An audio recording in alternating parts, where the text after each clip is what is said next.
제가 공독하겠습니다. 마가복음 12장 38절입니다. 예수께서 가르치실 때에 이르시되 긴 옷을 입고 다니는 것과 시장에서 문안하는 것과 회당의 높은 자리와 잔치의 윗자리를 원하는 서기관들을 삼가라. 그들은 가부의 가산을 삼키며 외식의 길로 인도하는 자니 그 받은 판결이 더욱 중하리라 하시니라. 예수께서 헌금함을 대하여 앉으사 무리가 어떻게 헌금함에 돈 넣는가를 보실세. 여러 부자는 많이 넣는데 한 가난한 가부는 와서 2렙돈 곧 한 고드란트를 넣는지라. 예수께서 제자들을 불러다가 이르시되 내가 진실로 너희에게 이르노니 이 가난한 가부는 헌금함에 넣는 모든 사람보다 많이 넣었도다. 그들은 다 그 풍족한 중에서 넣었거니와 이 가부는 그 가난한 중에서 자기의 모든 소유 곧 생활비 전부를 넣었느니라 하시니라. 아멘. 마가복음 41번째 시간으로요. 그 가부의 그 성전에서 희생제물을 탐하는 서기관들이란 제목으로요. 말씀 나눌게요. 예. 그 가부의 그 성전에서 희생제물을 탐하는 서기관들. 오늘은 8절부터 38절부터요. 40절까지 서기관에 대한 이야기를 잠깐 나누고요. 다음에 이제 그 헌금에 관련해서 없나요? 아까 드렸는데. 관련해서요. 천천히. 자, 서기관이 왜 나쁘지요? 이렇게 단도직입적으로 질문을 하면 뭐 나쁜 짓을 얼마나 했다고? 예수님이 나쁘다고. 그렇죠. 역시 그 서기관이 갖고 있는 의미를 원래 이제 마태복음 23장에 그 화 있을 진저 외식하는 서기관과 바리새인들이 하면서 7가지 화와 저주를 예수님이 선포하셨잖아요. 그 이야기의 축소판인 것 같아요.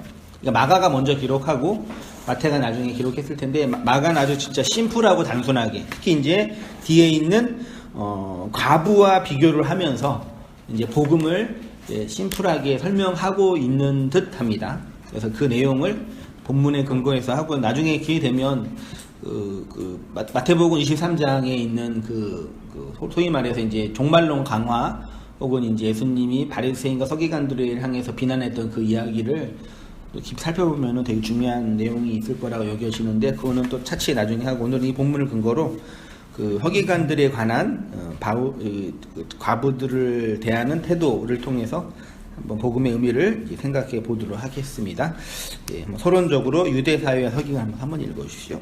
유대 사회에서 서기관은 아주 중요한 위치에 있는 고위 공직자였습니다. 서기관은 율법을 필사하거나 연구하여 가르치는 전문 율법학자였습니다. 그들은 주로 레위 지파에서 나왔으며 세습되었습니다. 왕정 시대에는 국가 중요 문서를 기록하고 정리하며 보관하는 일을 하기도 했습니다. 특히 포로기 이후 율법을 기록하거나 율법을 가르치는 교사 역할에 전념했습니다. 서기관은 어려서부터 집중적으로 영육되어 있습니다. 이렇게 영육받은 자들 중에 14세 때 이미 율법 해석에 풍달한 자들도 있었다고 합니다. 이들은 가정에서 부모나 전문 교사를 통해 율법을 배웠는데 율법을 비롯한 각종 전승 사료를 해석하는 것, 종교 수칙, 재판 관련 법규 등 다양했습니다. 그 후 자격을 인정받으면 탈미드 학함, 보조교사란 칭호를 받았고 계속해서 수련을 쌓아 40대가 되면 안수를 받고 학함으로 불리며 정식 서기관 반열에 오르게 되었습니다. 이렇게 정식 서기관이 된 자는 전승을 해석하고 새로운 전승을 창출하며 종교적인 규약을 만들고 재판관의 일원으로 민형사상의 재판에도 참여하는 등 명실상부하게 유대의 최고 지위를 누렸습니다.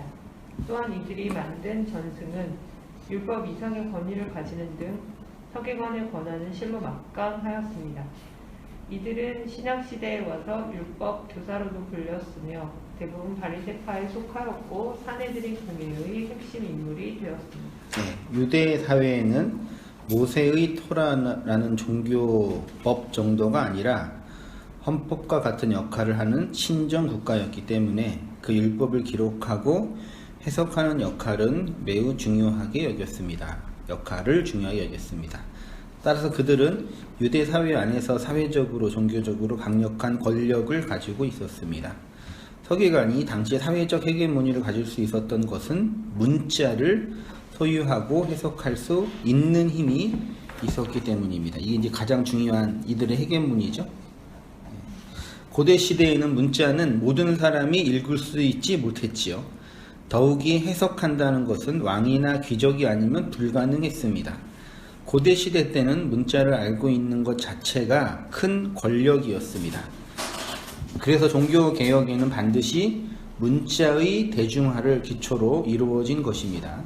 수많은 개혁자들의 성경 번역을 하고 출판한 이유가 이 때문입니다. 그런 의미에서 예수님은 가장 혁명적인 개혁자입니다. 왜냐하면 예수님은 그 당시 통용되던 성경 문자를 파괴하고 재해석하여서 영으로 성도 안에 넣어주셨기 때문입니다. 서기관들은 이렇게 율법에 관하여 특별한 훈련을 받고 특별한 옷을 입었습니다. 유대인들에게 있어서 율법은 헌법과 같은 것이었습니다. 그래서 아주 강력한 권력이 있었던 것입니다. 그래서 서기관은 대부분 다 그 바리새인들 중에 서기관의 일을 하는 사람이 있었죠. 그리고 그 서기관은 세습이 됐죠. 제사장과 같은 그룹이. 그러니까 제사장이 제사권을 가지고 있고 서기관이 그 율법권을 가지고 있죠. 오늘날로 말하면 우리나라에서 가장 큰, 예를 들어서 뭐 지금도 그러죠. 10년 전, 20년만 해도 공부 제일 잘하는 아이는 어디 보낸다 그랬어요? 법대에 보낸다 그랬죠. 뭐 하라 그래요? 공부 잘하면은 판검사. 실제로 뭐 판검사 하시는 분들은 진짜 우리나라에서 영재 수재 얘기 듣는 뭐 0.01% 안에 들은 분들이잖아요. 왜 우리 어른들이, 부모님들이 공부 잘하는 판검사라고 있겠어요? 모든 가치를 다 합쳐 네, 그렇죠. 뭐 왜요? 돈뿐만 아니라 하여튼 우리나라에 있는 그 모든 헤게모니의 체계 정점이 있는 거지요. 네. 그러니까 고대 시대는 지금과 비교해서는 뭐 비교할 수 없습니다. 그때 뭐 돈 많은 사람이 명망 얻었겠어요? 의사가 명예를 얻었겠어요? 그 당시에는 문자를 가지고 있는, 특히 이제 문자를 해석하는 자들이 하여튼 모든 권력의 원천이었죠. 그 전으로 들어가면 애굽 시대에 가면 문자 자체는 거의 뭐 글자에 돌판에 새겼으니까 이건 제사장들만 거 쓰는 거였고요. 근데 예수님이 오셔가지고 뭐라 그러신 거예요? 그 문자를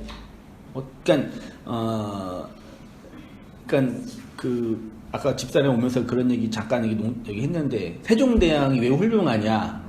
한글을 만드셨잖아요. 한글이 그분 만든 게 아니라 지편적 학자가 같이 만들었는데 왜 우리나라가 이렇게 조그만 나라인데 전 세계에 있는 어떤 경제력이나 이런 부분에서 뒤지지 않냐라는 부분에 있어서 저는 분명히 확신해요.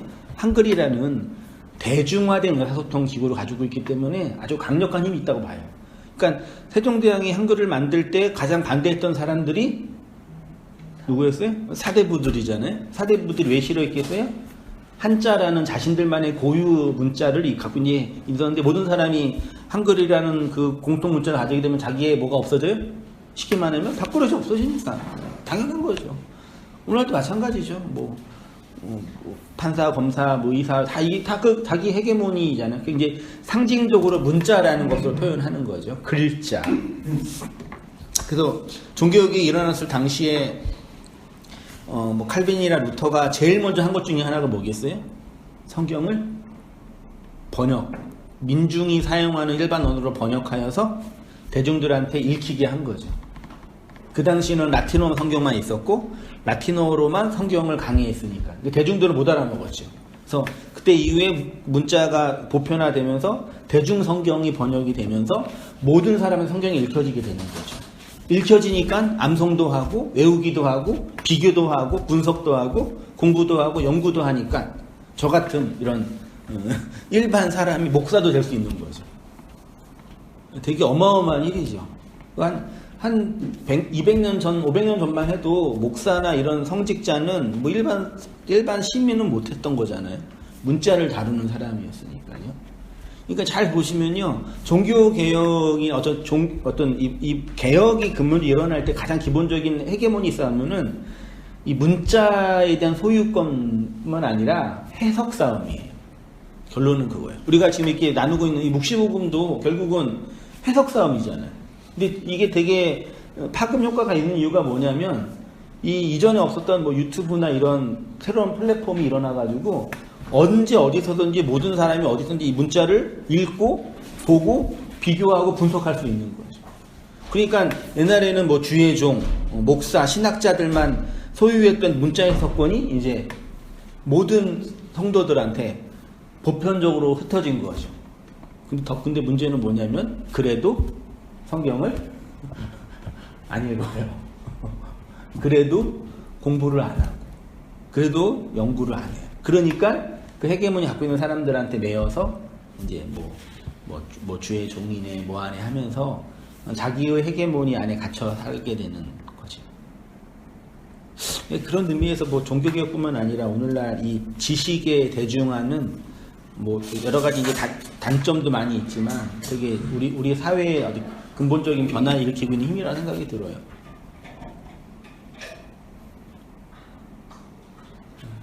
그래서 내부를 볼 수 있는 거죠.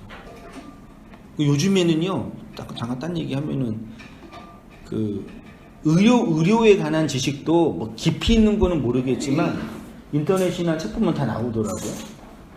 그렇죠? 네. 자동차도 이렇게 옛날에는 이렇게 지금도 자동차 팔 때 이렇게 겉모습 예쁘면 다 좋은 차라 그러잖아요. 근데 요즘에는 어떤 사람이 있냐면 자동차 이게 내 안에 있는 구성품을 이렇게 가르쳐 주는 사람이 있어요. 그래서 뭐 현대 자동차, 기아 자동차, 독일의 독삼사 차를 비교하면서 어느 차가 좋은 차냐, 어느 차가 안 좋은 차냐 다 비교해 다 뜯어가지고 설명해 주더라고요. 옛날에는 그냥 겉만 보고 자동차 판매하는 사람한테 이거 좋은 차라 그러면 다 샀는데 지금은 이제 다 비교해가지고 보니까 이제 자동차 딜러들이 이제 소비자들을 뺏겨 먹지 못하는 거죠. 그러니까 이게 장단점이 있는데 그렇게 되는 것처럼 성경도 이제 그렇게 다 내 안에 있는 언어와 문자들을 다 해석하죠. 그래서 지금 누구나 성경 사전 갖고 있으면 휴대폰도 있잖아요, 요즘은 이거. 문자 성경 보고 이제 이거 보면서 이게 그건지 확인해보고 심지어 원어로 그래서 요즘 신학교에 가면은요 신학교 교수가 강의를 하잖아요. 그러면 신학생들이 펴가지고 네이버 들어가고 성경 사전 들어가서 확인해요. 그러니까 지식에 따른 권위가 없어지는 시대가 되는 거죠. 대중적으로. 그러니까 그런 의미에서는 이 종교 분야도 진리와 문자의 측면에서는 새로운 전환이고 그런 측면에서는 예수님의 이 십자가 사역과 부활의 이 일하심들은요 어마어마한 사건이죠. 왜요? 그전에는 문자는 누구만 갖고 어디에만 있었어요? 성전에만. 누구만? 성직자만. 예수가 오셔가지고 문자를 누구한테 준 거예요? 모든 성도들에게. 뭘로? 영으로. 말로. 그의 마음과 삶 속에 집어넣으신 거죠. 그런 의미에서는 예수님은 진짜 어마어마한 완전히 천지를 개벽시킨 개혁자이신 거죠. 잠깐 좀 멀리 갔고요. 마가복음 12장 38절이요. 예수께서 가르치실 때 이르시되 긴 옷을 입고 다니는 것과 시장에서 문안하는 것과 회당의 높은 자리와 잔치 윗자리를 원하는 서기관들을 삼가라. 이 삼가라가 무슨 뜻이에요? 삼가라. 서기관들을 삼가라. 삼가라. 이거 한자인가요? 한글인가요? 전 언뜻 제가 갖고 있는 한글 수준으로 삼가라는 얘기는 삼가하라. 조심하라. 아니에요. 아니에요. 저도 보니까 또 확인이 돼요. 그러니까 서기관들과 잔치 윗자리를 원하는 서기관들을 블레포, 보아라. see. 원문에는 예수님이 얘네들 조심해라 그 뜻이가 아니라 얘네 좀 봐봐. 얘네 이러고 살아. 이 뜻이에요. 얘네 이런 애들이야. 이게 지금 윤리적 판단 이 문제가 아니라 얘네가 잘 봐봐. 얘네가 뭐 하고 있나. 그렇게 되어 그런 뉘앙스이더라고요. 그들은 가부의 가산을 삼키며 외식으로 길게 기도하는 자니 그 받은 판결이 더욱 중하리라 하시니라. 이렇게 이제 되어 있습니다. 이어서 우리 권사님 읽으십시오. 긴 옷을 입고 다니는 자들, 상사라는 단어가 블레폰입니다. 블레폰은 보다라는 뜻입니다. 제자들에게 그들이 외적으로 하는 행동을 잘 보라고 하시는 것입니다. 그들이 입고 다니는 옷, 그들의 문안받는 것, 높은 자리에 있는 것을 원하는 서기관들을 보라는 것은 단순히 화려하고 그만하게 높은 자리에 올라가는 이들의 외적인 태도를 비난하는 것이 아닙니다. 이들의 율법에 대한 지식과 태도는 결국 그리스도라는 생명의 의를 모른 채 인간의 자기 의를 포장하며 확장하며 사는 율법 아래에 있는 인생의 모습을 대표하기 때문입니다. 서기관들의 의복은 새 마포의 통옷과 땅에까지 닿는 백색의 긴 두 마리 형태의 옷인데 이 옷들은 의존적 종교적으로 자신들의 명예와 풍채를 자랑하기 위해 주로 사용했습니다. 두루마리 형태의 옷 끝에는 옷술이 달려 있어서 율법에 대한 열심을 나타낼 뿐 아니라 자신들이 지키는 그 율법에 대한 의의를 더 명확히 고백하는 것입니다. 이어서 장로님이요. 시장과 회당과 잔치집에서 시장은 우리가 생각하는 마켓이 아니라 아고라입니다.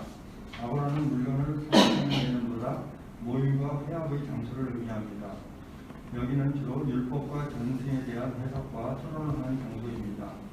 시장에서 문안을 받고 회당에서 높은 자리에 있는 자들을 보라는 것은 그들이 율법을 소유하고 있고 필사하고 여기고 있는데 그 율법이 정말 말하고 있는 내용이 무엇인지 모르는 자들이라는 의미가 내포되어 있는 것입니다.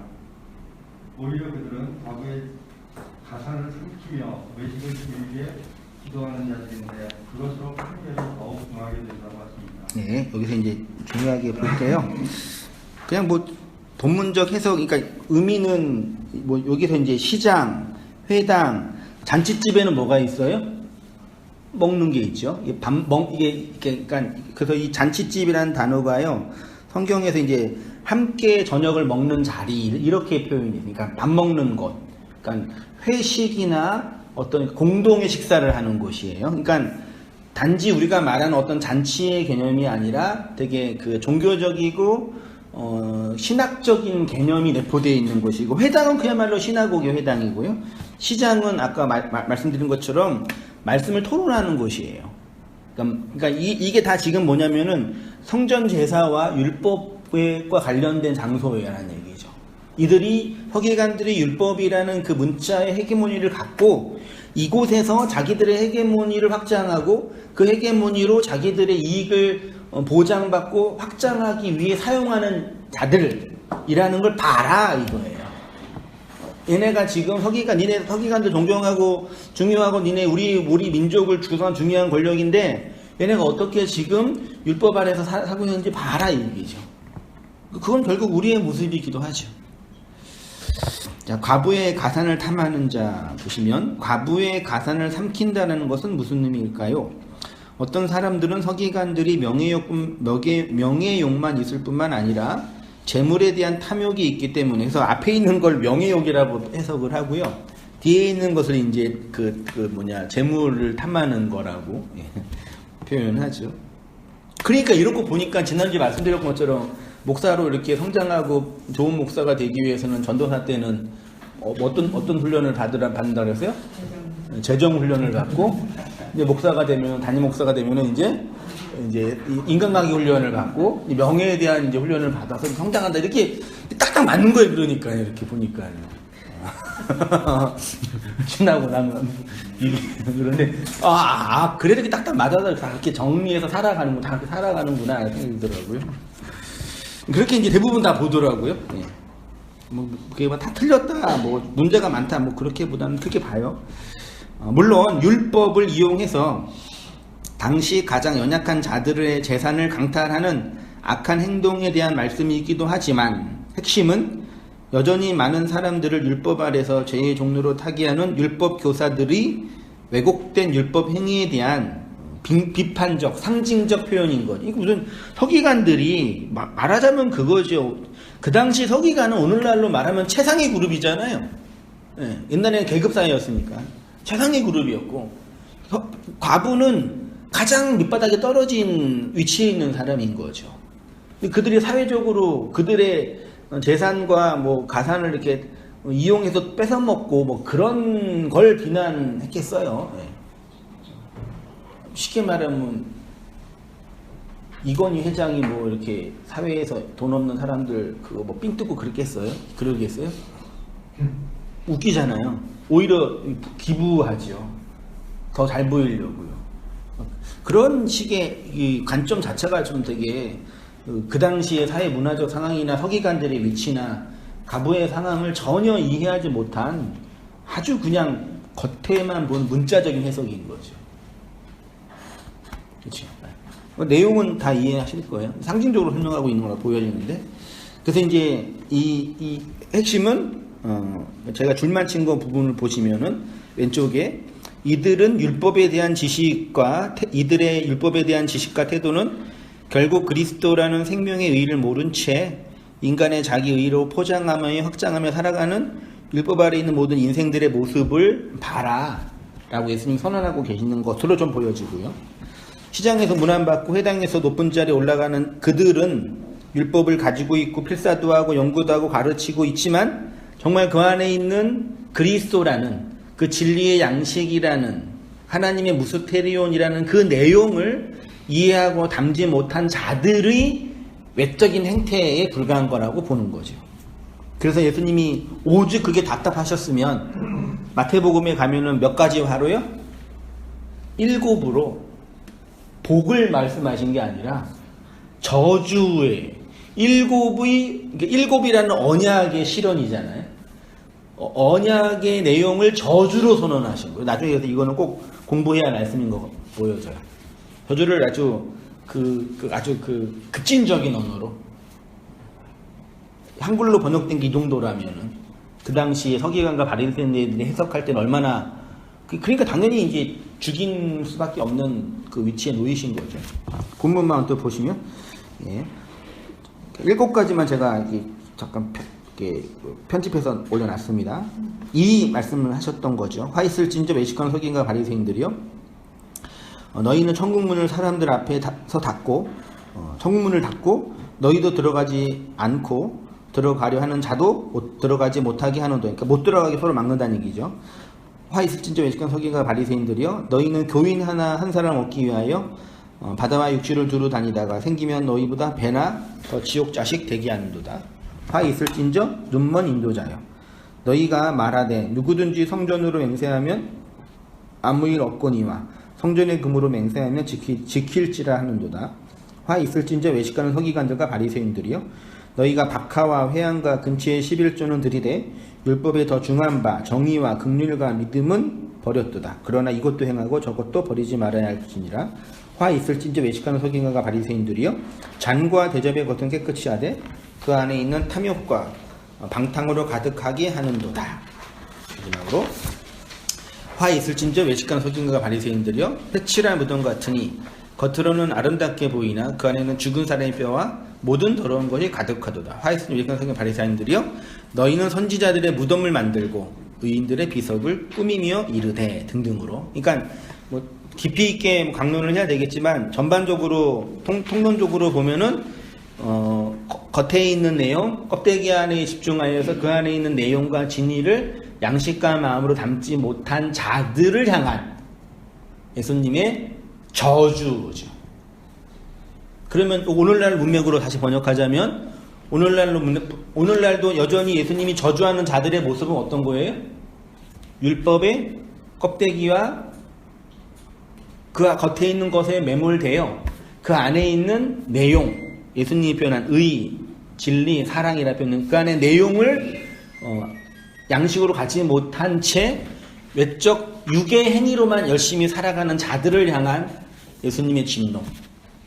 예수님이 가장 저주하고 진노하고 심판하는 자들의 모습은 외적으로 율법적으로 도덕적으로 문제 있는 행동을 하거나 어떤 종교적인 열심을 부리지 않는 자의 모습 정도가 아니라 율법이라는 이 세상의 껍데기 안에 갇혀서 그 안에 있는 자기 자신을 모르고 살아가는 자들을 향한 진노인 거죠.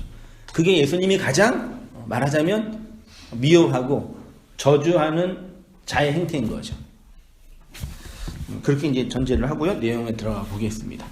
자, 과부들의 성전을 탐하는 자들 한번 권사님.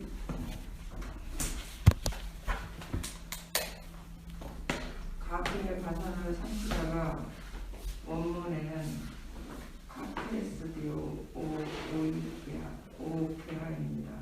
직역하면 그 과부들의 그 성전을 먹어 치우라입니다. 삼키다로 번역한 카테스디오는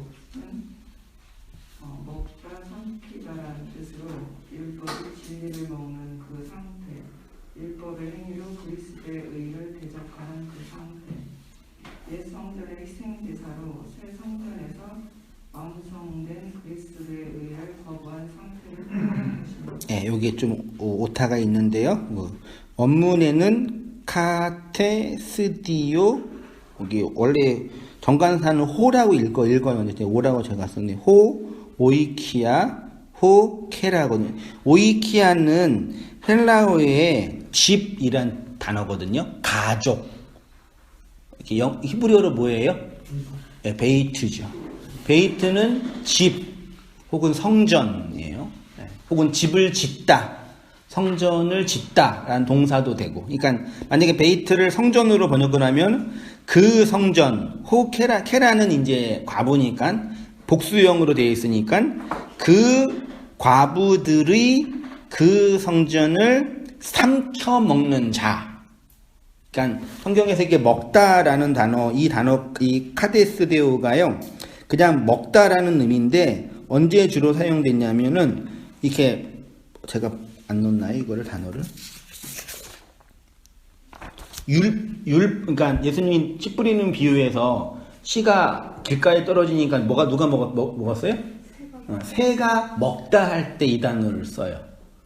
그러니까 막 그 율법이라는 그 껍데기 안에 있는 내용을 알지 못하는 거를 먹고 치운다, 뭐 이런 식의 뉘앙스로 표현하는 것 같거든요. 그러니까 그 과부들의 그 성전을 탐하는 서기관이라는 개념은 서기관의 그 율법의 그 열심과 특심이 옛 성전 안에서 과부로 살고 있는 자들의 그 골육피를 빨아먹는 자들이란 의미가 내포되어 있는 거죠. 그러니까 예수님이 볼 때 서기관들은 뭐 하는 종자였냐면은 이 아래의 세상에서 진리의 남편과 의의 남편이 필요한 자들의 그 필요한 구원의 은혜가 아닌 그들의 그 율법의 상태를 취하여서 자기들의 배를 채우는 자들로 설명하고 있는 거죠. 뒤에 있네요. 마가복음 4장 4절에 그 길가에 떨어짐에 새들이 와서 먹어버렸고, 성경에서 그 새는 율법을 상징하고 표현하니까요. 자, 고린도후서에는 누가 너희로 종을 삼거나 잡아먹거나 사로잡거나 자고하다 하거나 뺨을 칠지라도 너희가 용납하는도다. 이게 뭐겠어요? 진리를 가르친 교회에 다시 구약의 율법으로 돌아가자는 신율법주의가 돌아와서 그들을 그 말씀으로, 그 율법의 말씀으로 억어하는 그 모습을 이렇게 이제 표현하는 거죠. 계시록에서도 그 꼬리가 하늘의 별 3분의 1을 끌어다가 땅에 던지더라. 용이 해산하려는 여자 앞에서 그가 해산하면 그 아이를 삼키고자 하더니, 이렇게 표현하고 있습니다. 3페이지 오른쪽이에요. 구약에서, 구약율법 중에서 이스라엘이 해롭게 하지 말아야 할 사람들, 잘 돌봐야 할 사람들이 가부와 고아와 나그네였죠. 과부는 누가 없는 사람이요? 남편이 없는 사람.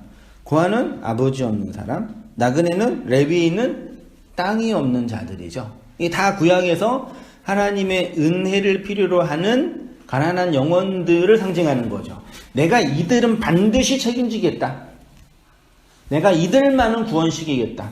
다른 사람은 몰라도 이들은 내가 반드시 지키겠다. 라는 표현인 거죠. 그걸 단순히 이렇게 사회적으로 경제적으로 약한 자들을 보살핀다라는 개념이 아니라 가부이고 가난한 자이고 나그네이고 고아인 우리를 살피시는 하나님의 은혜를 설명할 때 표현된 사람들이죠. 나중에 성경을 보시면 되고요. 그 다음에 이제 가부의 원한을 갚아주시는 예수님. 그래서 예수님이 이 땅에 오셔서 하신 일 중에 하나가 가부의 원한을 갚아주신 거죠. 누가복음 18장에 보시면 예수께서 그들에게 항상 기도하고 낙심하지 말아야 할 것을 비유로 말씀하여 이르시되 어떤 도시에 하나님을 두려워하지 않는 사람을 무시한 한 재판장이 있는데 그 도시에 한 가부가 있어 자주 그에게 가서 내 원수에 대한 나의 원한을 풀어주소서 하되 그가 얼마 동안 듣지 아니하다가 후에 속으로 생각하되 내가 하나님을 두려워하지 않고 사람을 무시하나 이 가부가 나를 번거롭게 하니 내가 그 원한을 풀어주리라. 그렇지 않으면 늘 와서 나를 괴롭게 하리라 하였는지라. 주께서도 이르시되 또 불의한 재판장이 말한 것을 들으라. 하물며 하나님께서 그 밤낮 부르짖는 택한 자들의 원한을 풀어주지 아니하시겠느냐? 그들에게 오래 참으시겠느냐? 내가 너에게 이르노니 속히 그 원한을 풀어주시리라. 그러나 인자가 올 때 이 세상에서 믿음을 보겠느냐 하시니라. 이어서 우리 한번 조공사님. 가부의 원수, 율법, 원수라는 단어가 안티디스코입니다. 이 단어는 뭐뭐에 대항하여 반대하여라는 뜻인 안티와 정의와 공의라는 뜻인 디케의 합성어입니다. 본문에서 말하는 원수는 하나님을 가리키는 단어가 아닙니다. 안티디스코는 의를 반대하는 것, 공의를 대항하는 것입니다. 밑에 말씀 두 개 한번 읽어주십시오. 마태복음 5장 25절 너를 송사하는 자와 함께 길에 있을 때 급히 사와라. 그 송사하는 자가 너를 재판관에게 내어주고 재판관이 관이에게 내어주어 옥에 가둘까 염려하라. 베드로전서 5장 8절 근신하라 깨어라 너희 대적 마귀가 오는 사자와 같이 두루 다니며 섬길 자를 찾나니. 네, 밑에 두 개 패러를 읽어주십시오. 대적하는 자요? 제가요? 예. 대적하는 자를 한마디로 말하면 율법입니다. 단어적으로 볼 때 과부는 율법을 대적하는 자입니다. 과부의 원수는 율법입니다. 그게 무슨 말이냐면 모든 사람은 율법과 짝하여 율법의 씨를 받아 율법의 자식을 낳으며 살아가는 율법의 신부입니다. 그 율법의 남편이 죽었습니다. 율법이 죽어 여자를 과부로 만들었습니다. 그런데 그 율법이 과부를 대적한다고 합니다. 밑에도요? 원한을 풀어주소서가 원어로는 에크디케오입니다. 동사로 복수하다, 원수를 갚다입니다. 그러니까 내 원수에 대한 원한을 풀어주소서를 직역하면 나의 대적을 복수하여 주소서, 내 원수를 갚아주소서가 됩니다. 성도에게는 어떤 자각이 있냐면 율법에 대한 자각입니다. 이 율법이 나를 대적하고 괴롭힌다는 것을 압니다. 왜냐하면 율법의 아내로 율법의 자식을 낳으며 살아갈 때는 그 율법은 항상 내 편에서 나를 응원하고 지지해 주었습니다. 그런데 율법의 남편에서 벗어나게 되면 그 율법이 성도를 대적하고 대항합니다. 그래서 과부는 원수에 대한 원한을 가지고 원수 갚아달라고 예언하게 되는 것입니다. 그런 의미에서 기도는 과부의 원수에 대한 원한을 풀어달라는 간절한 환원입니다. 과부 안에는 두 가지 상징이 있는데 첫째는 남편으로 상징되는 율법의 죽음을 설명하는 것과 두 번째로는 남편으로 상징되는 그리스도와 연합을 설명하는 것입니다. 이는 교회란 그리스도의 씨를 받아서 생명의 말을 잉태하고 출산해야 할 여자이면서 동시에 예수라는 육체로 오신 첫 번째 남편의 죽음으로 그리스도라는 영으로 두 번째 오신 남편을 통해 생명을 낳는 자로 살아가는 존재라는 것을 설명하는 것입니다. 여자는 밖에서 씨를 받아야지만 생명을 잉태하고 출산할 수 있는 존재를 말하는데 과부는 그 씨를 주는 첫째 남편의 죽음, 즉 율법의 죽음을 필연적으로 경험한 존재를 설명하는 것입니다. 인간을 움직이는 모든 욕망의 근원은 나의 생존과 나의 확장이라고 했습니다. 모든 것은 나라는 존재의 생존과 그 외연의 확장을 위한 수단이고 방법입니다. 이러한 인간의 상태, 즉 욕망을 따라 살아가는 것은 윤리적인 문제가 아니라 근본적인 존재의 문제입니다. 그렇게 나를 나로 규정하는 방식이 내 외부에서부터 주어지는데 그것을 율법이라고 했습니다. 율법은 인간의 첫 번째 남편입니다. 그래서 모든 인간은 율법의 선악 구조, 선악 욕망에 의해서 죄와 악의 저주와 정죄 속에 있게 되는 것입니다. 그것이 생명나무를 먹기 이전의 선악 욕망의 상태이고 진리의 남편을 만나기 전의 율법의 남편 아래서 율법의 자식을 낳으며 살아가는 상태입니다. 그래서요. 인간은 이렇게 율법 아래 태어나 율법의 욕망을 잉태하여 율법의 자식을 낳으며 살아가는 존재입니다. 그래서 모든 인간은 율법이라는 첫 번째 남편 아래서 자기 욕망의 아이를 잉태하고 출산하는 여자가 되는 것입니다. 이 세상의 모든 사람은 다 그렇게 살고 있습니다. 다 율법의 치를 받아 죄책감과 자기 정당할 방식으로 살아갑니다. 그래서 자유와 안식과 양식이 없다 하는 것입니다. 그런데 그렇게 살아가는 극한 인생들에게 하나님의 구속의 사건이 일어납니다. 그러면 어떻게 되냐? 첫 번째 남편이 죽는 일이 일어납니다. 그게 예수의 스타우로스입니다. 그 스타우로스가 우리 인생 안에 세워지면 율법의 선악 구조와 선악 욕망이 깨어지는 것입니다. 그렇게 된 자를 성경은 과부라고 하는 것입니다. 그래서 이제 그 과부의 원한은 율법이 나를 공격하고 대적하고 율법에 의해서 내가 죽는다라는 자각이 일어난 자 안에서 발생되는 내적인 그 뭐 갈등, 욕망인 거죠. 어느 순간 이 상태는 옳지 않은 거다. 그렇죠?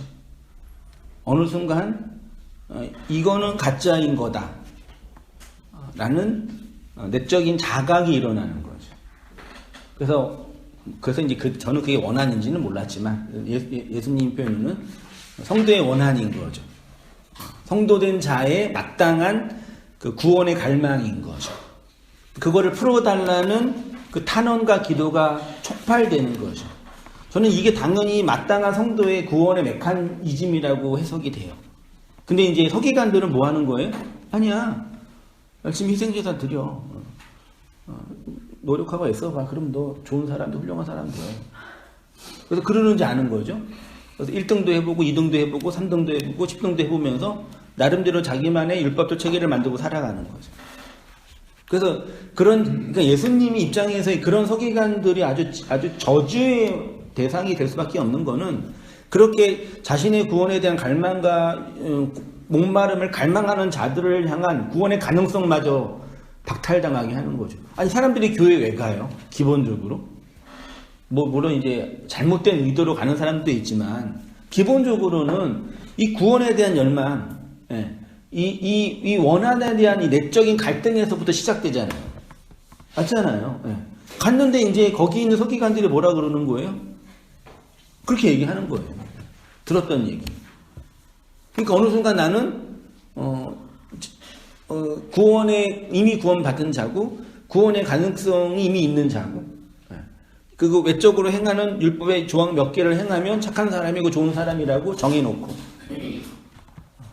그렇게 이제 메커니즘을 만들어 놓은 거죠. 그리고 뭐 주의 종이네, 뭐 주의 성전이네, 이것이 하나님의 집이네, 이걸 행하면은 뭐 복을 받네 등등의 다양한 이 또 다른 개신교의 그 교리를 만들어 놓고 그 안에서 몇 가지 율법을 행하면 훌륭한 사람, 좋은 사람, 된 사람이라고 정의해 놓죠. 근데 문제는 그 안에서 그것 때문에 성공한 사람들도 어느 순간 알죠? 알지 않나요? 알 것 같는데. 우리 어르신, 우리 어머님, 아버님 봐도 아실 것 같던데요. 저는 늘 느꼈거든요. 그래서 사람들은 자기가 듣고 싶은 얘기 듣고 하고 싶은 얘기 그러니까 아무리 이 열려있는 정보와 지식으로 막 얘기해줘도요. 자기가 원하는 정보만 듣는 거예요. 성경도 그렇고. 다 대놓고 비교해보면은 이게 좋은 차다, 이게 나쁜 차다 다 보이거든요. 근데 자기가 좋아하는 차만 타는 거예요. 차는 그냥 차 타는 거니까 문제도 아닌데 이게 뭐 어디가 좋은 교회고 어디가 나쁜 교회 그런 개념이 아니잖아요. 그러니까 저도 맨 처음에 그랬잖아요. 그래서 그 개척을 할 때 그래 내가 난 스스로 깨끗한 물이라 생각도 안 했지만 우리 아버님이 보시기에는 깨끗한 물이라고 하셨으니까 그래 이 물 좀만 들이면 다 이렇게 마시고 알아듣겠지. 그러니까 저의 착각은 그거였죠. 대중들이 성도님들이 이렇게 왜곡된 율법과 이게 빠져 있는 이유는 누구 때문이다? 순전히 목사 때문이다. 그래서 목사만 반듯하면 지금 생각하면 참 죄송스럽지만 말씀 전하는 목사만 반듯하면 그냥 뭐 이게 뭐 윤리적으로 온전하다가 아니라 그냥 말씀이라 최소한 복음에 가깝게라도 술도 막 1%라도 좀 집어넣어서 그 진리만 조금만 전하면 성도들은 다 이렇게 정말 배우고 싶은데 알고 싶은데 몰라서 지금 그러고 있는 거니까 조금이라도 가르쳐주면 다 알아먹겠지. 그러니까 대접한 거죠 제가 바보처럼. 그런 신념이 있었으니까 이게 내 생각에는 완전히 블루오션인 거예요.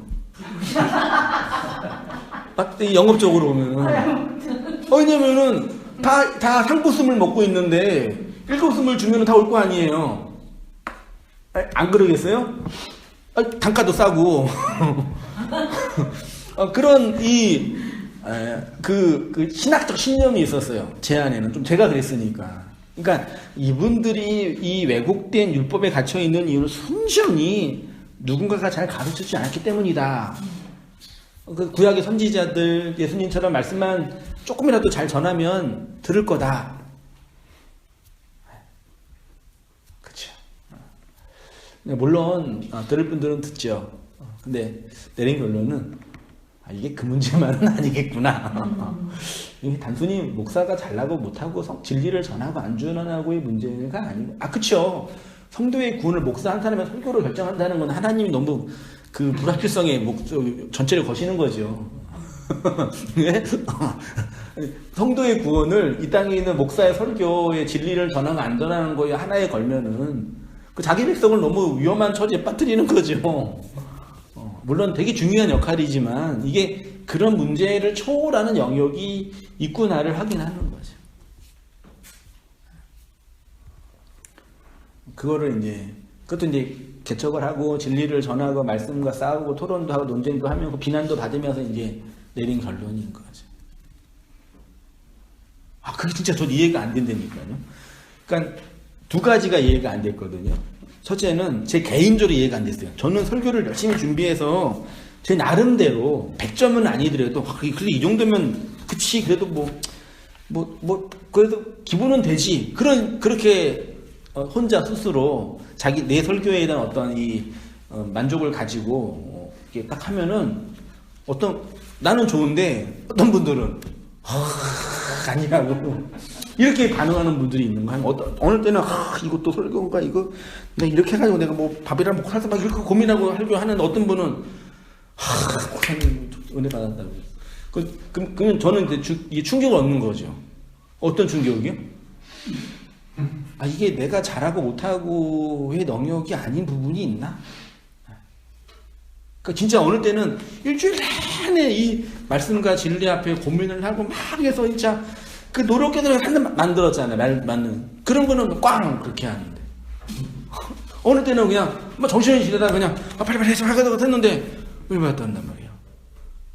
그럼 뭐예요? 그 설교는 대충 해도 되고 이런 게 아니라 이런 게 아니라요.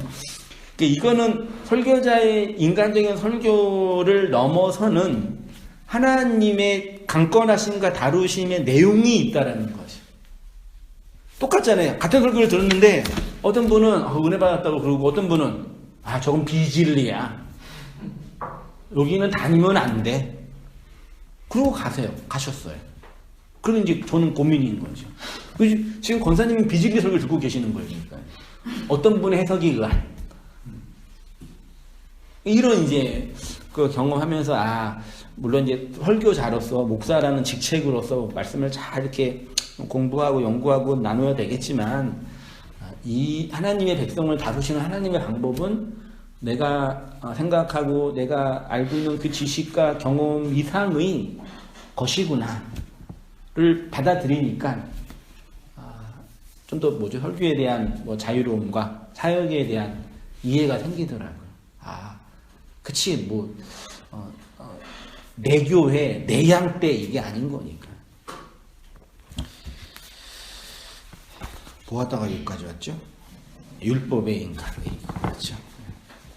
옛성전에서 먹는 율법의 고기요. 누구 읽으시 잘해주죠? 사모님이. 네. 읽으셨어요? 네. 권사님 읽으셨답니다. 예수님이 서기관을 비판한 내용이 무엇이었습니까?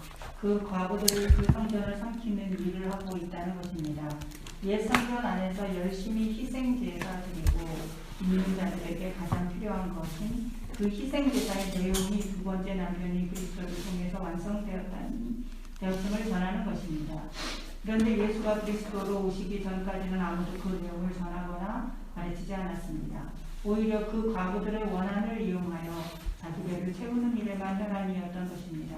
그래서 마태복음에는 바리새인과 서기관들을 향하여 저주의 말을 7번 말씀하신 것입니다. 율법의 옛성전 안에서 고기를 탐하는 자들이 하나님의 진노를 받는 자들입니다. 예수님은 그들을 과부의 가산을 탐하는 자들이라고 하셨습니다. 이렇게 인간은 그 과부들의 옛성전, 그 옛성전에서 희생제사를 드리고 있습니다. 이들의 희생의 고기를 탐하는 자들이 바로 서기관입니다. 출애굽기 12장과 13장에 있는 무교절이 있죠. 무교절과 연결되는 게 뭐예요? 유월절이죠. 유월절 다음 날부터 일주일이 무교절이잖아요. 유월절 절기와 무교절 절기의 규례는 조금 다르죠. 유월절은 이스라엘의 애굽에서 나온 절기를 기념하는 것으로 뭐 먹었어요? 핵심은 양고기 먹었잖아요. 고기 먹었거든요. 근데 무교절에는 뭐 먹었어요? 소위 말해서 무교병, 떡이니까 무교떡. 무교병은 누룩이 들지 않은 그 맛대가리 없는 부풀지 않는 그 딱딱한 그 고생의 떡인 거죠. 그러니까 출애굽할 때 애굽에서 나올 때 희생 제물을 먹고 그 희생 제물의 내용이 무교병인 거죠. 그렇죠? 근데 신학적으로 볼 때 이스라엘 선지자들이 계속 말한 그 신학적인 화두가 희생 제물 바치지 말고 하나님은 희생의 고기를 더 이상 요구하지 않는다라는 얘기는 그 유월절 양고기 그거 더 이상 바치지 마라 그 얘기인 거죠. 그거 말고 먹었으니까 이제 뭐 하라는 얘기예요. 넘어왔으니까 무교절에서 먹었던 그 진리의 양식. 그게 무교병은 땅에 며칠 뒀다가 먹어야 돼요? 3일. 예수가 십자가에서 죽고 부활한 그 영으로 성도에게 전해준 그리스도의 그 영의 말씀.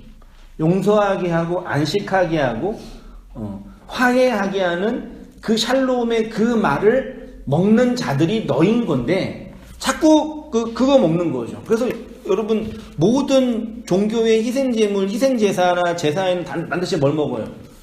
고기 반드시 먹잖아요. 카니발 축제나 우드 축제 때 다 뭐 먹어요 원래요? 고기 먹잖아요. 근데 원래 그 제사는 이제 우리는 고기를 안 먹는다 그 얘기하는 거거든요.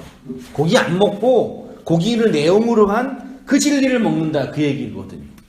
여전히 사람들은 그 고기 먹으면서 예수를 십자가에 못 박아놓고 자기가 구원받았다고 자기가 율법을 지키고 있다고 자위하는 거죠.